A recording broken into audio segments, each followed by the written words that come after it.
This is from Christine Grant. Title IX is a law about fairness. That is all it is about. It is about treating our daughters as well as our sons. Title IX is the most important piece of federal legislation that was passed for women in the 20th century. You have to know thyself, love your fellow man and woman, and always, always trust your gut. I started thinking about this whole idea about fearlessness, really, and thinking about it seriously, and thinking about the importance of really reminding ourselves about fearless women in sport and really naming them, really thinking about them, really naming them in terms of affirmation of ourselves and also providing fuel in terms of our own work in sport. People recognize excellence. And so I think you're going to get recognition. And as we're talking about this, I know you and I agree, you're not asking for recognition like, look at me. You're trying to find more support for your program.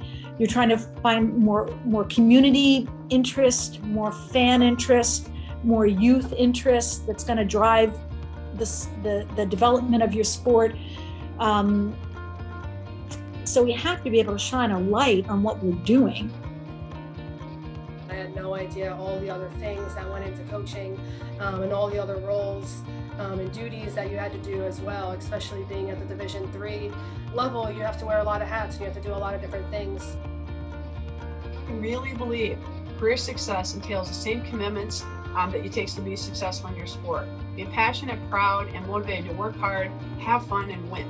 Okay, and you will not win all the time, but you will win more than you lose if you're prepared and you're passionate about what you're doing. And so I think that's probably my closing note for all of you to think about as you start this sort of next exciting journey. You know more about the game than you think you do. Whatever sport you play, I think that sometimes as women, we tend to be like, oh, I don't check every single box. So you become a little bit more reserved about like taking the next step. The last thing I'll leave you with, if you do nothing else after you leave college, even after you leave this session, please, my invitation here is to do what you can to make those around you feel seen, valued, and appreciated. Ask yourself, how am I showing others that I care about them? What does that look like? What does that sound like? What does that feel like for the people that I interact with often? If we make this our common goal, we're likely all going to end up in a better place.